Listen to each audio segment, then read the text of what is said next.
Welcome to American Gray Matter, the latest and greatest technology in podcasting. You are witnessing cutting-edge opinions.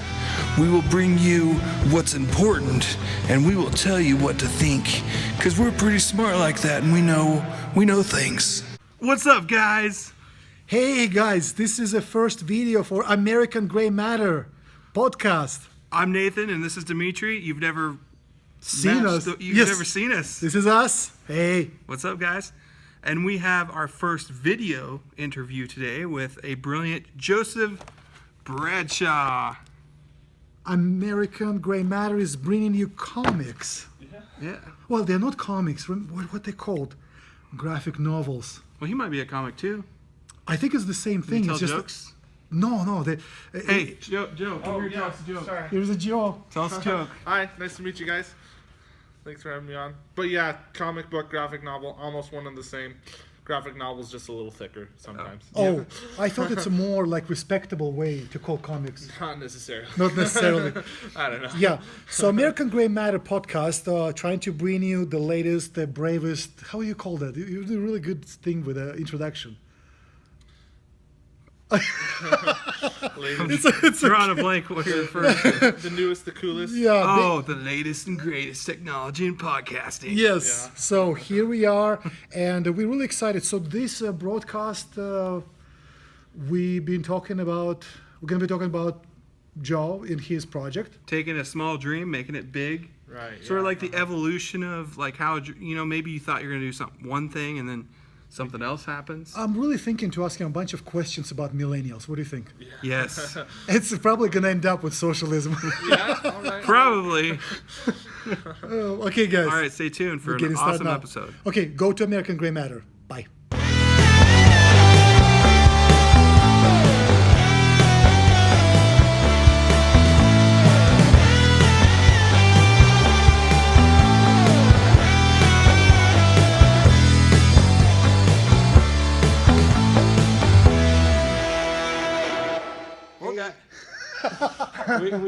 We always choose who starts. Who started last time? You can start this time. Okay. All right. Hey Nathan, how's it going? What's up? This is American Gray Matter, and we are making America think again for now. So there's this awkward moment where there's just like another random extra person sitting with us. Oh, yeah, that's the one. Oh, that's the one. Anyways, moving on. Let's talk about other things. Yeah, He's our guest. We're going to let you know.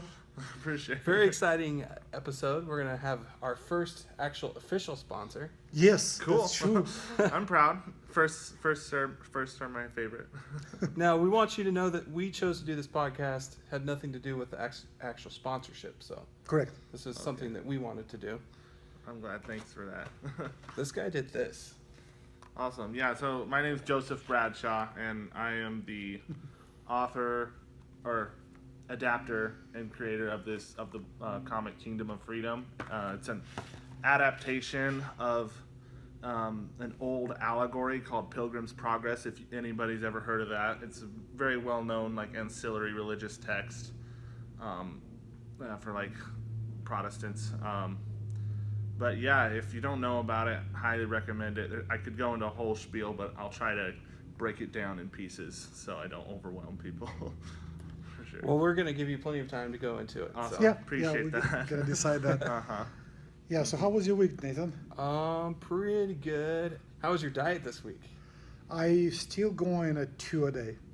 Two. It's one. I tried a couple days where I just did one.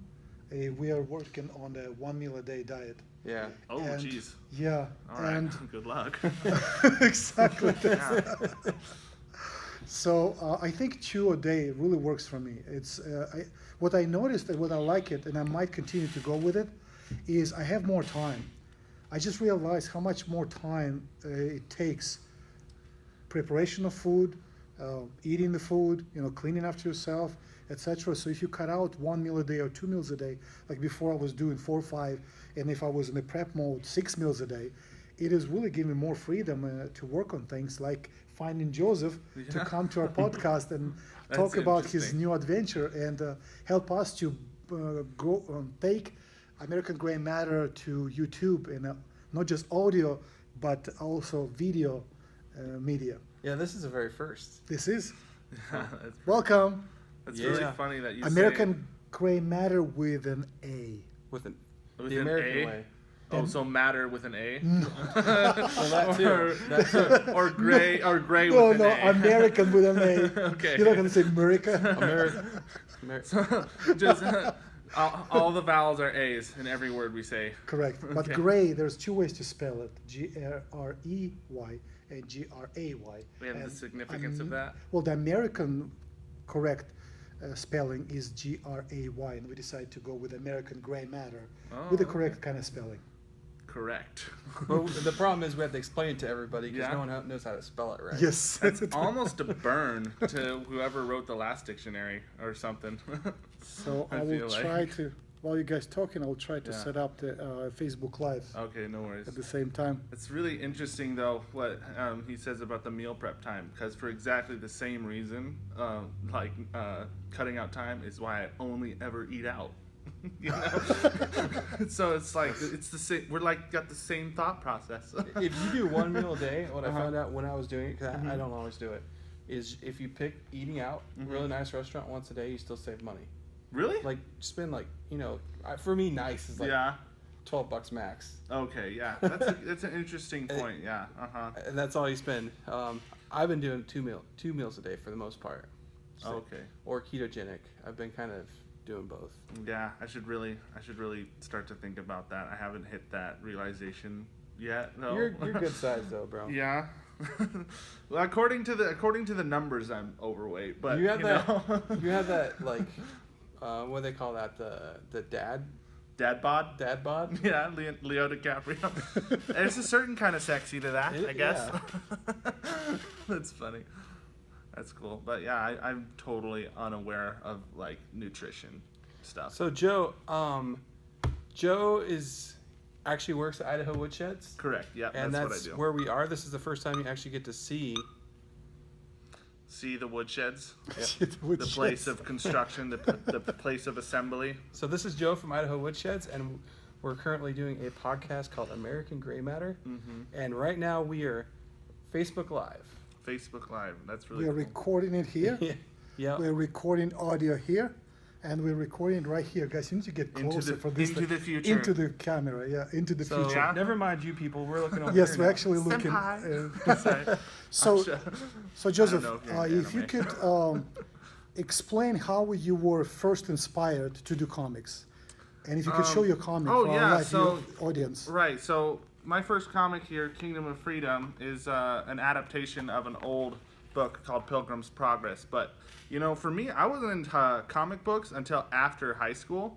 Like I was definitely on my way to like being an adult before I ever picked up my first graphic novel or comic book like that.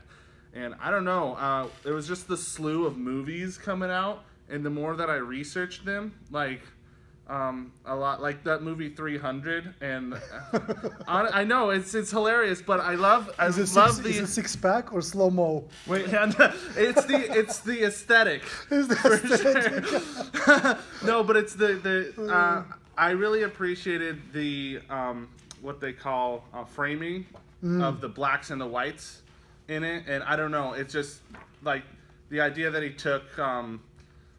took almost exactly the pages from the comic books, because in essence, and I've heard like Stan Lee describe it this way, is that like comic book artists are in their own right directors of movie because they That's understand correct. framing So they- of a panel or and of a shot in order to convey the meaning, you know. That's cool. And we also So- talked about Treasure Planet. That Right, one of our favorite cartoons. Yeah, And the style of how the story flows. Now, every story to be evoking emotions must have a villain and must have protagonist and must have a story where the protagonist actually goes through struggles and comes out victorious. This is usually the books or novels or movies that make the most bang for their buck. Is this something also you went that direction, or you went more sitcom or rom-com and things like that? So, like, are those like things that I liked more? No, or- this comic. Oh, which, this which comic's way? definitely, I don't know. It's very dark, and it's about I mean, the story of Pilgrim's Progress is the story of a man's struggle to the end of his life, you know. So I he mean, never comes out victorious. No, he so the idea behind it is that he becomes victorious by achieving, like, by reaching heaven, you know. Okay. His journey is to find paradise in a broken world. Mm-hmm. So that's his constant struggle. And I mean, I only have a plan to do 8 issues up to, like, a confrontation in like a big boss battle. Wait. So this is only first installment. This is only the first installment. Yeah, I'm doing. I thought this is the whole No, thing. no, this is not the whole thing. I'm planning on doing 7 more issues, at least until that would cover the first third of the actual book. This is great. This is Yeah. great. Now, when you wrote that, when you say it resembles Pilgrim's Progress, do you really like follow the same steps, or you just took the whole idea and then develop your own steps? Took the whole idea and developed. Okay. So This is inspired by. inspired by Yeah, it. Yeah. Because okay. I mean, if I were to, I mean, I'm taking out these and thous, you know, and That's good. And I'm adding a little more. What's the word when things are urgent? So I mean, like, for sometimes it seems, at least in the old book, for arbitrary reasons, he just kind of moves forward. But I'm trying to add some little build a little fire under his ass to give him a reason to move forward. I actually remember that actually one thing that actually bothered me, because he would be like going through, and then I guess next day starts, and he's already on his journey. So I never understood really what happened, why he left or why he went. So Right. this is absolutely right.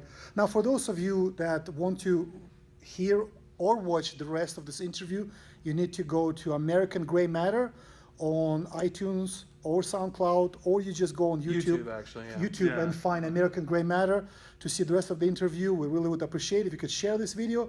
And by this time, we have to turn you off. Bye. Goodbye. Howdy. I'll miss you.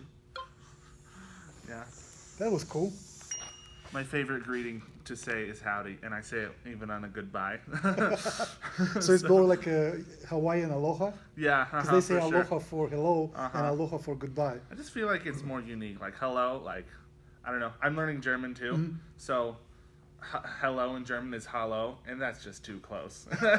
That's just cheating. Yeah. Shortly before we started broadcasting, I mentioned that a lot of these words, they seem like a kid's playing with G.I. Joes. Like, Right. Oh, so Blam, the blam. onomatopoeia. So they're like in the comic splash or like a comic page, there's just a giant word to denote Yeah. a sound. Yeah. It can also denotes action. I noticed. I'm actually not into. For sure. I'm not into comics really. No, yeah, But- it's funny because you say that because I feel like there's this shift happening in the comics world where I mean, if you look at Image Comics, there's like 3 giant companies: Marvel, DC, and Image, right? Marvel, DC still just stick to their superhero guns, and then course. there's like Image, who does a whole slew, and then there's a couple other, I can't remember their names, a couple other companies that do a whole slew of like horror, you know, sci-fi, all sorts of different stuff, and that's what I like more. And so it's funny because when people say comics, they think of superheroes, but there's a whole slew of stories that are told in the comic book format or the graphic novel format that I'm sure a lot of people would find immensely interesting. You're talking about like the Bible. Like the sure. Or like Yeah, I know what exactly. you did last summer. What's that? That I've kind never of heard style. of that. I think it's supposed to be a chick flick with horror stories. Oh, maybe That was something like that. with all the- I Well, don't it's know. like the Archie comics. Archie comics. You know, okay. there's still like some of the best-selling comic book series Oh, of all no, time. I have no idea. At least is what I. That's The what reason from what I the reason remember. also I invited you is because you were part of the millennial generation. As Mm-hmm. we try to figure out if Nathan is or not. I am. I've looked it up several times. So But you no, fall but, right in but that are category. you on the border, or are you like really millennial? Well, they keep trying to change it. but I'm Exactly. still- That's what I noticed. Because my Interesting. wife, according to certain definitions of the past, my wife is a millennial. Yeah, But they she's changed it. she's vehemently,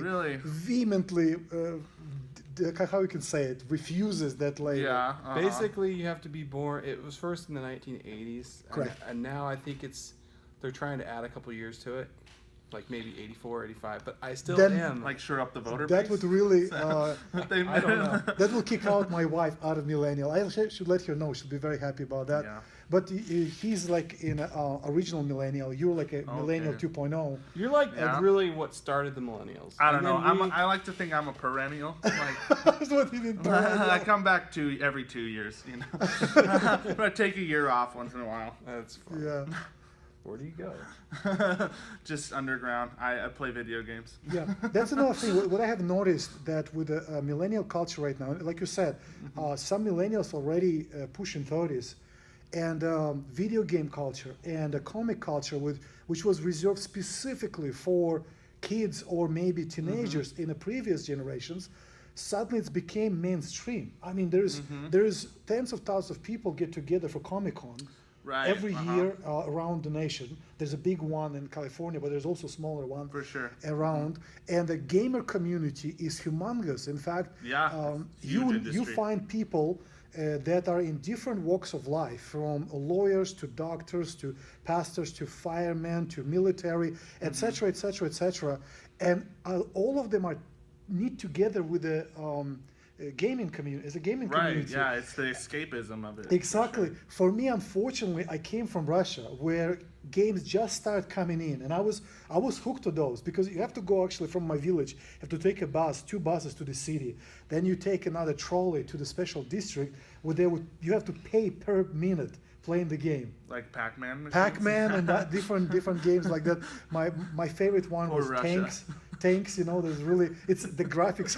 Yeah. We were I poor. feel really bad for you, We Dimitri. were poor, and then I left Russia. So I come to US, and everyone plays games. I never developed my opposable thumbs the way to really play successfully. Yeah. So I tried to play, and just you have to develop your psyche. Like I said, your opposable thumbs and connection between your brain and Maybe your you're a fingers. PC gamer, I though. tried PC, and I failed as well. So I played with I played with people, and most of them, they don't want to play with me because I did the honor game. What's this? You're what we would call, at least I don't know. I always get killed when I play the yeah. shooter game. So you're what we would call a Leroy Jenkins. Yeah.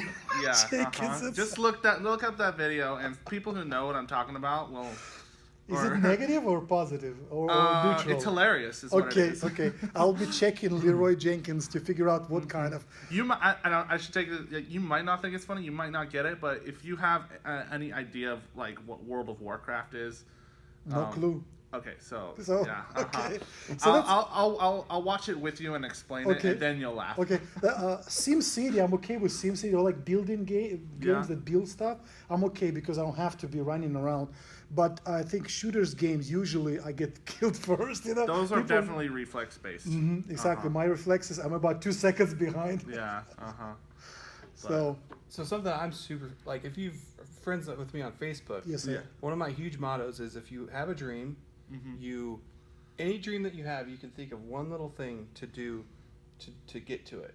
Okay. Yeah. Like if your dream was to I saw your post. bike 100 miles, you might start biking to the grocery store. Or if you Oh, wanted yeah. to fly an airplane, buy a logbook. Taking those steps. My question was, what was your first steps, and how in the world did you get from like to this. to this? Well, the first step was biting off more than I could chew. That's you know, the right way to do and it. Then, yeah, no, when I first started, I had the concept in high school, of like making. I was really into videography, into broadcast media, and so I wanted to make it a movie. So I started like storyboarding it out.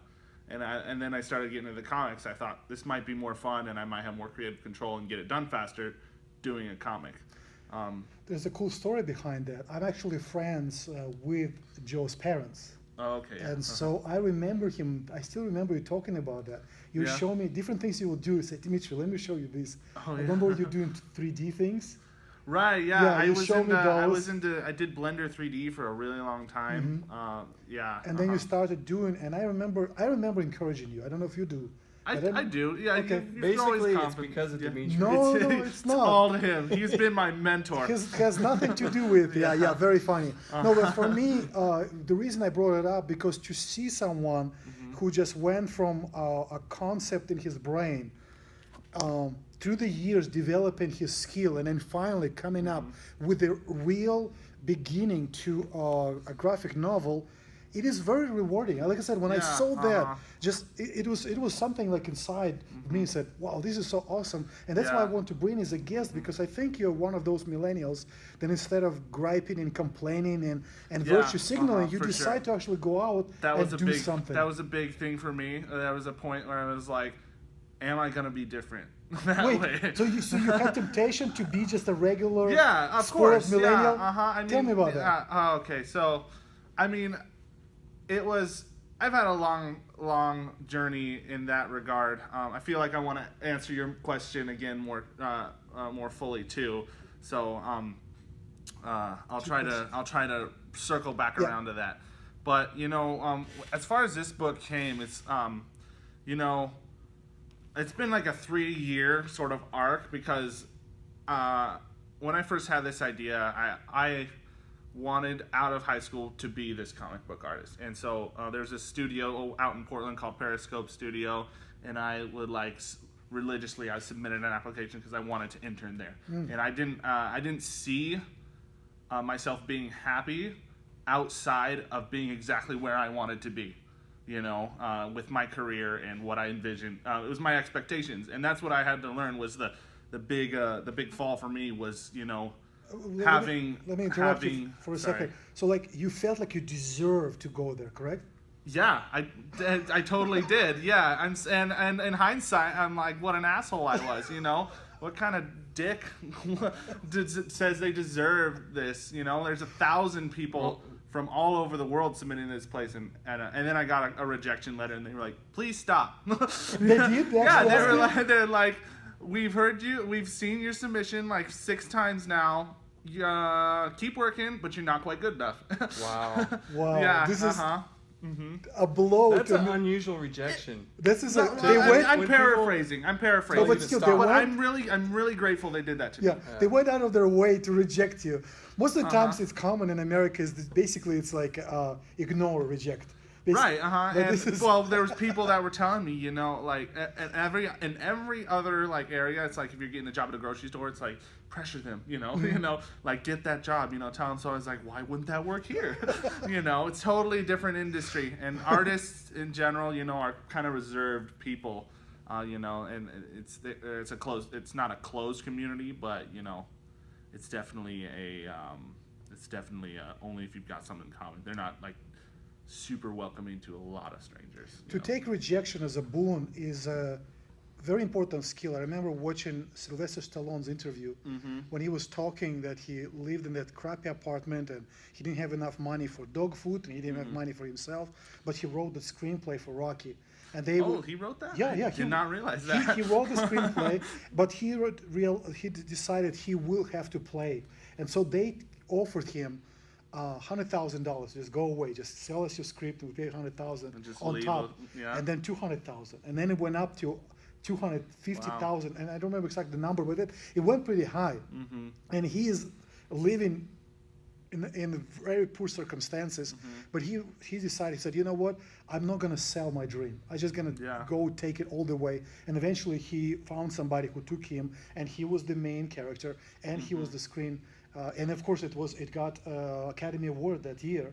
So there is a time where you, but before that, there was so many rejections, like rejection after rejection after rejection, and it became for me because I like to figure out stories and movies and businesses, and every time you listen to the story, there is always will be a period where there will be a lot of rejections, and if you understand that you're not a victim, that is just a feedback. Yeah, I don't call it for sure. failure. I call it feedback, and you continue to push forward, improve your craft, improve your skill, or at the same time find another way. Yeah. And that's what I see you've done. You improved your skill. And then building on that idea. So like after that, like after I came to the realization that this isn't going to happen, I went into a pretty kind of depressed stage, and I just I was still working at Woodsheds at the time. It's really changed my view of working at Woodsheds and doing construction still.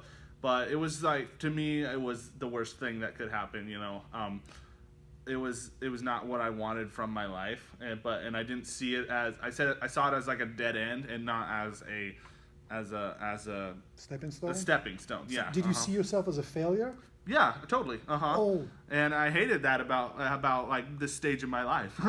But you know, in my spare time, getting back to your questions, I took what I had and I reworked the whole book, at least this first issue. I went through it like 2 full times and then 1 half time before I did the final version that I have today. Wait, you trying to tell me that it wasn't like a weekend that you just sit down Yeah. and drew everything and just gonna put it together? Right. So yeah. what's the total journey from the conception, where just the first idea of this showed up, to the time right now we see it actually in print? And how much affected Dimitri? Like, Yeah, how much did he affect? Bring this around to For Dimitri. sure. Guys, stop that. All right. I was a silent observer, once in a while encouraging And him. I his really mind, gotta.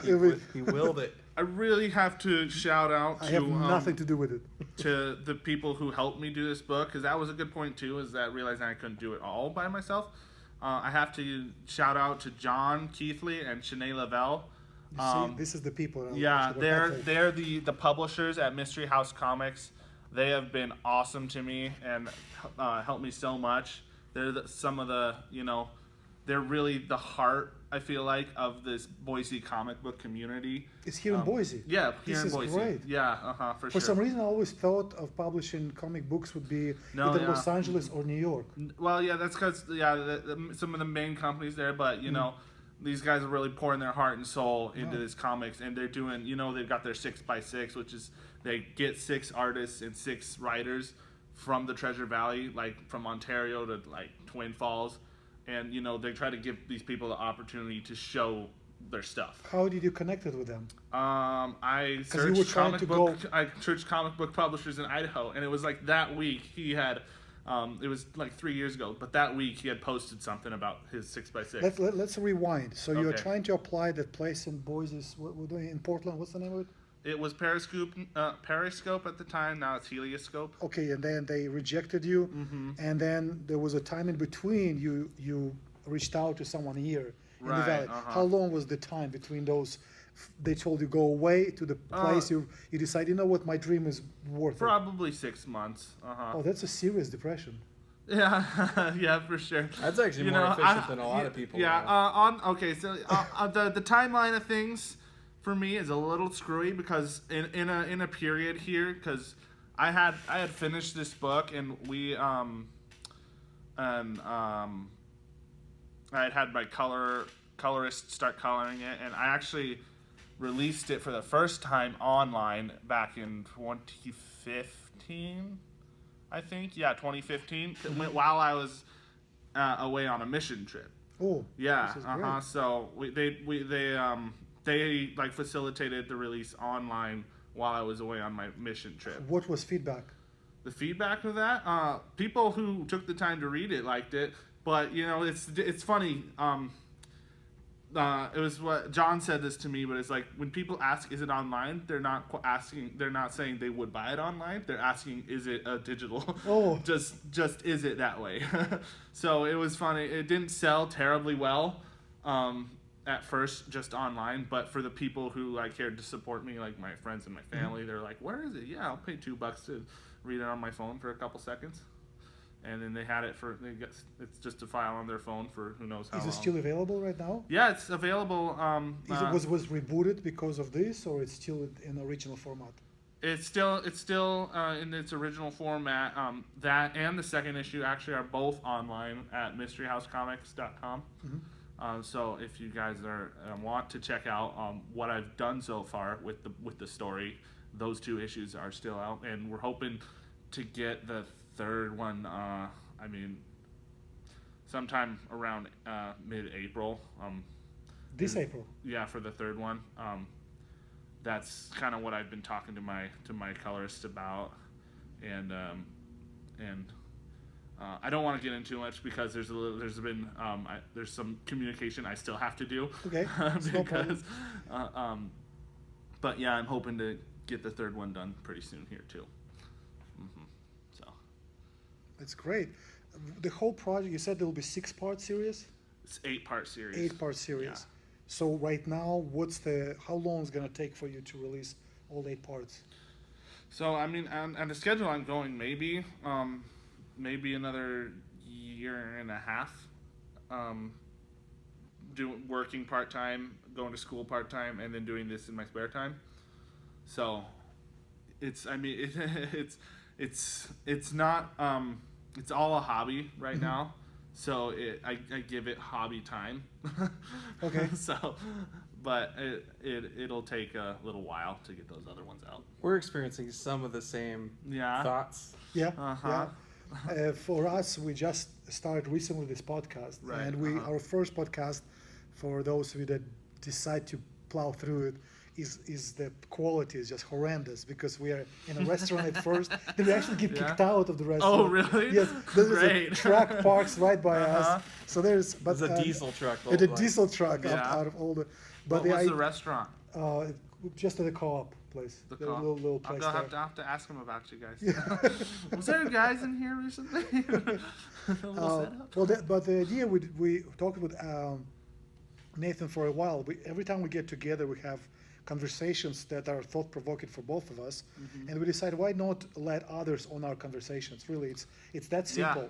American cool. Gray Matter is just to. We always go deep.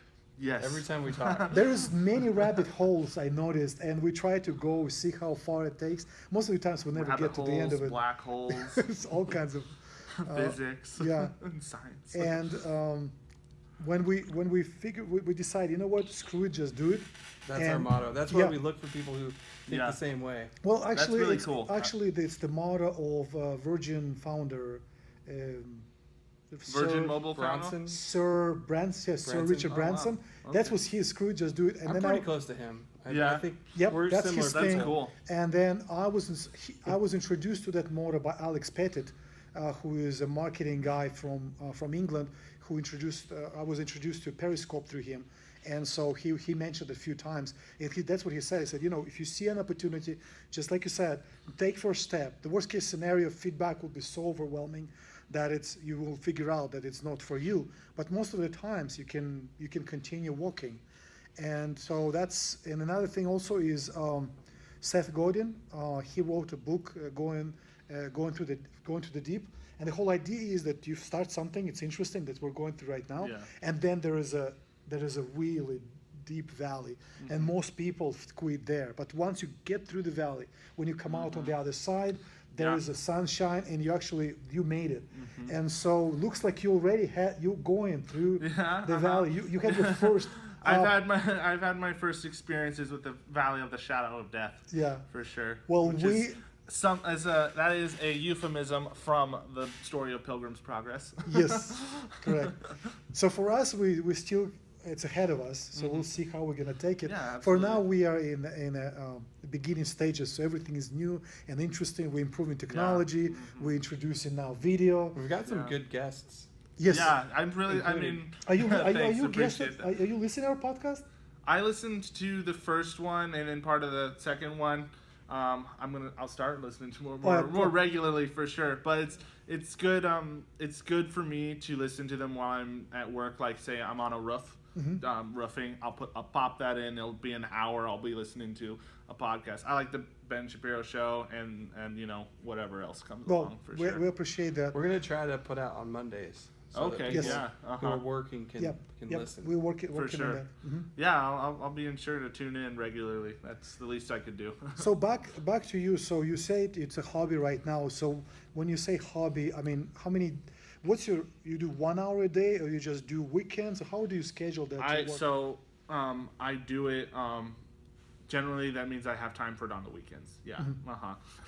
If I finish like my homework and stuff on time, and I have got like an hour at the end of the day, I usually play a video game. So that's part of my problem is I make the wrong choice. We all do. Yeah. So, when I do get in that zone, and it's funny because once you start, it's like you're rolling downhill. I'll do like 2 or 3 pages, And in how a long sitting. does it take? So one full page, it's hard to say because like the way I work is I draw. I do like a block out, which is real loose sketching of objects and shapes and lighting, and then so I'll have that, and then I'll set that aside, and then I'll be looking at it through the week as I wake up in the morning. I'll look at it, and I'll kind of be looking at it as I go about my day, and then when I do get to sit down in the evening to do these things, and then it'll take me maybe an hour to do the penciling. And then I'll be done with it for the day, and I'll set it aside. And then at the weekend, I'll just work through some of those inks. Because I still work traditional medium, which you can take a look at that book if you want to. Or the big portfolio one. It's got a bunch of the... Oh, that would be interesting. Yeah, I just brought it because I thought it might be interesting. Holy cow. Yeah, So... That's the cover for... Is this by hand? This is all by hand, which is Wow. interesting. People have been... a couple of my friends of mine have been really... getting into the digital stuff, but for some reason I don't understand it quite so well, and I like the feeling of maybe it's because of my construction like experience, but I like the feeling of having like a physical thing in my hand, and also having like ink on my fingers. This is, It's this is interesting. yeah, I don't know what it is, but I like having that physical piece of paper. So what's in the future? Do you think it will continue to be your part-time gig, or are you aspiring to become a full-time graphic novel writer, or what? my aspirations. Yes. As far Is as there a big vision out there, or how? Because you went through some lessons that right now I'm sure it influences how you project into the future. For me, regardless of what it is, I'm doing it for my own satisfaction. Right now, That's the best way to do it. That's the best way to do it. I mean, that's the way J.R. Tolkien wrote his masterpiece of the Lord of the Rings and all that stuff. I can't remember the quote exactly, but he basically said that I'm not like, because he had a ton of unfinished work, and he said, I wrote this all for my own enjoyment. There's a ton of post-mortem published works of J.R. Tolkien about like all sorts of histories that he made up in his head. So It's a very interesting point. for me, I mean, if someone were, the more stuff I put out, the more likely someone is to like recognize that. And if someone likes the style of my art, I'd be willing, and they're, not psycho, then I'd be willing to do some business with them. But that's kind of my hope, and that's like my long-term goal. But for now, it's just I'm doing the story that I feel led to tell. I noticed that too, because when they look at geniuses, when you really take the whole body of work, it's not that genius actually, or if you take it on average, but they just put out so much content that above that there's certain things that are just amazing. Mozart wrote so many things. I mean, Michael Jordan said the same thing. It's not that I miss less hoops than other players. I just throw much more, and so you come out. That's and really so interesting. it's the same thing. And if you do it for enjoyment, there's some people that are good at something, but they're not passionate about it. Like somebody who's really good with numbers, but they're not going to be accountant. They want to be a comic book writer or ballerina. And there's some other people that have huge passion for certain area, but they have no skills or really mediocre skills. And it's like, and it's not unfortunately, but surprisingly to me, those are the people that get the work, because people are looking for steadiness or like punctuality or like doesn't matter how good this like my book is, if I'm not like regularly putting stuff out, people are going to lose interest. Exactly, out of sight, out of mind. And there's certain kind of people that are passionate about the subject, and they're also skillful at that. And those people together, that's people that really excel in what they do. And many times, and we had those discussions here on this podcast, and we'll continue to have this discussion. It takes courage for all three types of people. And I personally think if you're passionate about something but you don't have the skills, the movie Rudy comes to mind. He was just no skills, but he was so passionate. And I think he did the right thing, that he just went after his passion. And there's some other people that just do a good good solid work, but they're not passionate about it. And so it takes courage to do that as well. But I think it takes tremendous courage as well when you're good at something, you're passionate about the same thing. It's like what you said, is to be consistently giving out maximum output. Because you're so good and you're passionate about it, many times you would be tempted to just take it easy because you're so good. You look at the you look at the playing field and I'm thinking like, I'll just give 10% extra and I'll be above average. But it's the idea to say you're competing against yourself. So how do you encourage yourself? Are you looking at other works and you like have some other authors that you are shooting to kind of become as them? Or you looking at the people that are below you and say, okay, I'm so much better, or you competing against yourself? What kind of frame of thought do you have? So both of those first two are slippery slopes that I've experienced with. Like, there's times where I've been like just comparing. Like, there's artists I love, some artists like I love Sean Gordon Murphy. He's a really, really talented comic book artist out of New York, and like this guy Greg Tacchini.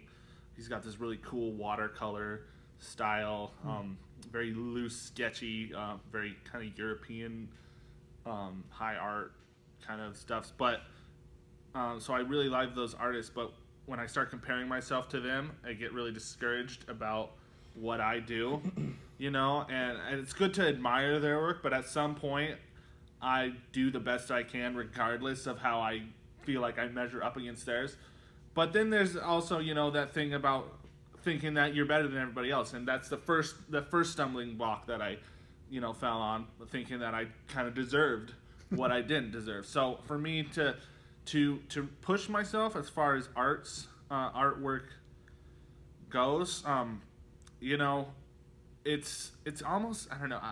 For me, it's kind of just the inner voice that tells me that it's like, this is your best work, and this is something to be proud of. Like the song, you know? like the song from the Rocky, it's you against you. Kinda, yeah. So I guess you could say that. If I do a piece and I am highly dissatisfied with it by my own standards, you know, that's a pretty good indicator for me to like start over, because that's one thing you got to be willing to do too, is like pour 3 hours into this page, look at it, say it's a pile of bull crap, and throw it out and start again with that. Do you throw it out or you keep it? So for an art, I usually will throw it out. If I'm like halfway done and I realize none of the framing is right, none of the light sources are guiding the reader's eye through the page, which is really interesting, specific to comic books, and is that like the idea that lighting. I had a lot to learn in this first one for sure, but the idea that, you know, your eye is drawn to the bright areas. Like I'm drawn to this. Right, And it's supposed to, the idea is that like successively, the way, especially since we're English readers read from left to right, you'll start in the top left-hand corner always, you know, and as long as your eye is being drawn to the bright places in the successive and correct order, so people aren't accidentally going to like the word bubble three panels before they're supposed to read it. At least at the beginning of a thought, right? Right. Yeah. So if I realize that that's not working out, you know, I have to you know, battle with my pride there and of whether or not I put too much time into it, you know, and just suck it up and kind of do it again. So I've never really thought of it in that that frame of like I'm battling against myself, like I'm my own worst enemy. It's always been just like a humility thing for me. Not to be so attached to what I have done in front of me that I'm not willing to scrap it and do something that I know is better and that my heart will tell me is good. See, I've always felt like I deserve to be a world famous podcaster, television personality. And you might be just I'm tomorrow, just for sure. I more believe in certain circumstances. If you, I don't know if it's true. I have never checked, but the sign for the danger and opportunity in Chinese is the same sign. Interesting. I have to double check though. Yeah. I haven't. So the idea that everything needs to converge together. Yeah. So my job is to prepare the best for whatever I'm gonna face in the future. And so I think this is, for me, I focus on that because I Yeah. can't change circumstances and I can't change the environment. And there will be times when somebody else will get the thing or the place or the sale that I deserve. I think I did. Maybe I think I deserve. So to come to the place, well, this is what it happens. Let's prepare for the next one. Yeah. And this has kind of really helped me. And going into that, Robert Kiyosaki, which I like him a lot because he kind of introduced me to the world of investing and Yeah. and creating my own lifestyle, creating my own life. And so he was asked, about his book, and the person was kind of mocking him because he's writing in very simple language. Yeah. And he said, "Look, I'm not the best writing author. I'm a best-selling author." And so for you in this economy, if you're an entrepreneur and basically you're in a way entrepreneur, do you have the skills to really move this project towards the masses, or are you gonna outsource it? How do you see yourself? Because no matter, either you have to have those skills, or you have to hire somebody else to have those skills, because in this Yeah. economy, this is not really a job. This is entrepreneurship, right? It's Yeah. it's an adventure. How an do you adventure. see that? And do you think about that? I've thought about that. You're kind of asking am I going to make this more successful? What do you see? Progressively? Well, how do you get it to the masses? In this Yeah. world right now, everything is how many eyeballs to see that, how many Right. people click on it, how many people I buy mean, it. so for me, it's if it's the right circumstance and the right situation, I have to be unabashedly self-promoting almost, So, and I try to keep copies of it with me wherever I'm going, and that's something I'm getting used to, so that like if it comes up in conversation, I'm like, hey, I've done this. It's $4. That's very good. But I mean, I'm learning this. How's the weather? Yeah, exactly. I have this. I'm learning this for sure, and I'm really grateful to John and Shanae and my colorist too. They give me great advice, and they always have great ideas, and it's really helpful to be like kind of on a team of people who've been willing to like get behind the project and sell it, and like so. First time, just this last weekend, we went to the Ontario Comic Con, which is the first time we ever had that in print. Oh, so you're hustling. It's not hustling. No, it's no, like the home and garden show. Wait, hustling. It's a good word right now. Okay, I'm okay, entrepreneurs. I guess so. It means, No, I'm it not- means working hard, Okay, taking so for every me, advantage, every hustling. opportunity. For me, hustling means pretending that you're No, not good no, and no, then no. screwing somebody out of their money by like blowing them out of the water, especially at pool. That's Yeah, interesting. uh-huh. I actually don't like word hustling myself, but that's when I read right now online. Okay. All the entrepreneurs, they're always talking about hustle. Having the hustle. Having the hustle, yeah. When it's an actual Yeah. noun. The hustle. Exactly. Oh, their hustle. Yeah, hustling as in working quickly and for long hours, not hustling as in cheating somebody. Correct. Taking every Yeah, opportunity, every no. advantage. Okay. To It is a really- buzzword now, and I know It what you is. mean. It is a Yeah. huge word. I personally don't like it for the same reason, because when I learned about word, because I wasn't born here, I have to double check what it means. Yeah, And I came uh-huh. across the movie Hustler. Was that one recently with Mark Wahlberg? No, it's the Oh. original one. Oh, okay. The original one, and so that's about the pool player who is basically, like I said, hustling. Yeah, And so I'm like, uh-huh. what the? So for me, working hard, but I guess working hard is out of the. It kind of means you have an edge, like you're on top of the game. True, Yeah. true. It's like you, Sorta like I what said, it you means. take Or, yeah, advantage in of my- opportunity, and you go the extra mile. That's Right. basically what it means right now. The reason, so my context for that word is there was a TV show called Drake and Josh as a kid. It's like Nickelodeon teen show, Mm-hmm. and they were hustling people in that show. But it not was the funny. hustle. But then there's that other context where like my mom as a kid would tell me to hustle up, Okay. which means get your stuff and get ready to go out the door.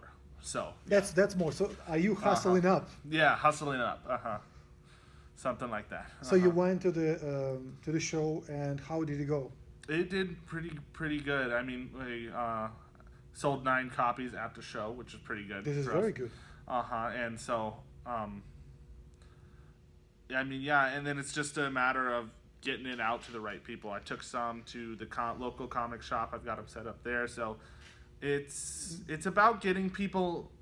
Have you tried to Costco? see it. Costco? Yeah, I have not I saw heard that. in your authors once in a while they're sitting there signing their books and selling their books. I've been interested in that, and there's a couple opportunities coming up. Like I guess there's a free comic book day that comes around every year, and some guys will go down if they're local to the local comic shop and set up a booth just to do PR. Because I mean, like the point at this point, it's about getting people interested because they'll see this and there's 1,000 other books on the shelf. How about million? Yeah, a million other books, and pretty much the only way that I've found that I can really get this is by talking to people, telling them, and like it's really a personal connection. Almost is the only way that I can really sell that to somebody. Well, the thing is, right now, in a way, this is more of a token rather than the product. So you have to figure out a way how you brand yourself. And brand the product. Let's talk about that quickly. So with this product, here is your elevator speech. What you do? How do you usually explain that so people say, "Oh, I want to get that." So here's your chance. Oh yeah. So Kingdom of Freedom is an adaptation of an old book called Pilgrim's Progress, and it's the story of this guy's journey through like a broken and post-apocalyptic world. So what's the like a special edge of this story that would make them want to read it today? This is good practice. It's a graphic novel, right? It is a graphic novel. A graphic novel. Okay, but not to it's only the, read so to, yeah. to, So it's an to old experience it. It's an old allegory, but what I've done is I've taken it out of that old English sort of environment. I brought it forward and I put it in like a Mad Max world to play up the dark, gritty nature of the world. So basically, if you read the old book, it's a very dark story with a lot of hidden meaning. I mean, almost sometimes it's hidden, sometimes it's really on the nose. Like the guy's name, like he goes to the town of morality to try to be a better person, and that's like really hilariously on the nose. But it's I'm taking all of this, and it's got that aesthetic of like 16th century England wrapped up in it, and so I'm taking that and giving it a junk punk flair. Okay. And like we talked about, important to be, like you said, almost unabashed self-promoting. Joseph Bradshaw, what's so special about so people can follow you, and how can they find you? Is there a special social media that you prefer? How can they connect with you if they want to? And where they can find you? So you can find me. You can find the book Kingdom of Freedom. Just type in the page Kingdom of Freedom on Facebook. You can check out links there. Hustling up. Yeah, to the website Mystery House, and also some promotional material there.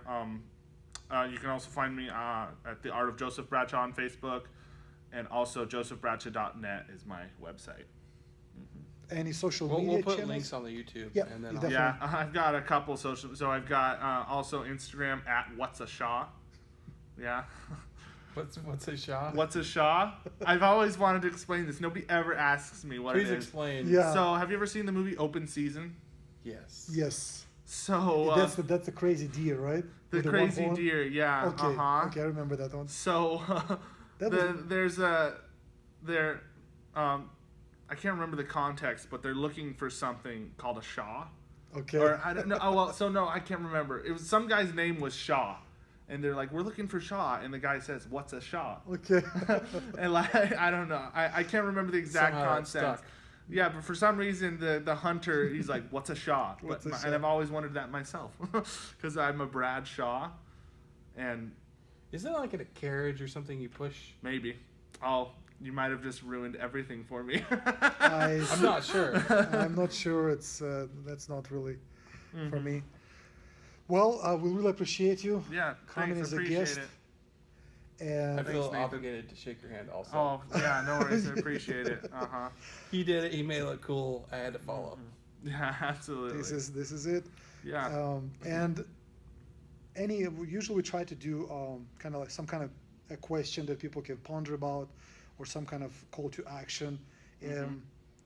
What's been coming through your mind lately? Is there something that doesn't even have to be connected to your project, but I would like for you to connect it to millennials.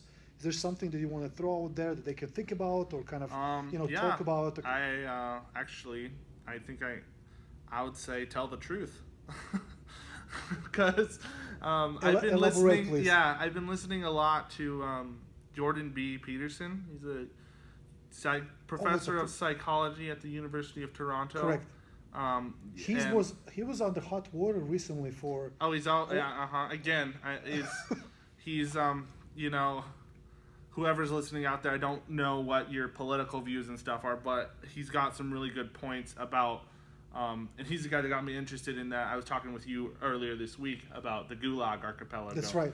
And so I started reading that at his And I recommendation. was born where Gulag was. Yeah. Siberia. Exactly.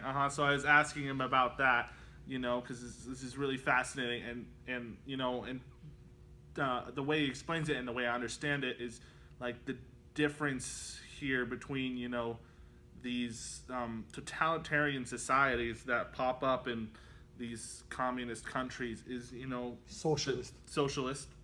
I'll say that. Thank you. Is And the Dimitri's ability pro-socialist. Just so you know. right exactly. Like a pro socialist against the socialists. And yeah. But he kind of draws the line at the ability of a population to tell the truth, basically, of you to be truthful with yourself and towards other people, and I agree with that. holding truth as like one of the highest values, I agree 100%. It's one. I of the feel like things- I'm butchering the idea, but No, it's. but that's what perfect. That's kind of what it means to me right now, at least. I think truth is being replaced by this concept of fairness. Or political correctness. Yes. Which or is again, basically and not being afraid to tell the truth, because that's because people are like, yeah, tell the truth, like whatever, that's a good thing, until it's detrimental, until it costs you something, and that's important to me. okay. So tell the truth. Let's think about how can we tell the truth in all circumstances and why it's important to tell the truth in all circumstances. So this is very deep from a millennial. We're still talking to millennials. Yes, exactly. Right. Well, and not only to millennials. Bernie's not going to save you. Alright. all I gotta My coworker, he's a good guy, but he's a Bernie supporter. Are you talking and, about not Tyler? yeah, Tyler. No way. He was. I know, he's funny. He's like, he's a good I guy. thought he He's was got. what is weird guy? Aaron. No. Yeah, so my The coworker. guy that was running. I voted for him. What his name? I don't remember. Garrett Johnson. so No, yeah. yeah. Before Bernie dropped out. For Tyler's and I think a lot of millennials, it's not about like the policy and the actual effects of Okay, the got it. socialism. It's about Free college.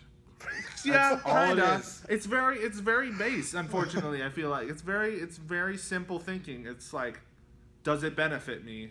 Okay, yeah. Like no long-term effects. No long-term unfortunately. effects. And that's the thing, as someone who grew up under socialist system where we had everything Bernie wants. We had equality of income, we had free child cares, free education, free high education, and many other things that he is requesting. I can tell you that it is horrible, because once everyone gets it, no one actually gets it.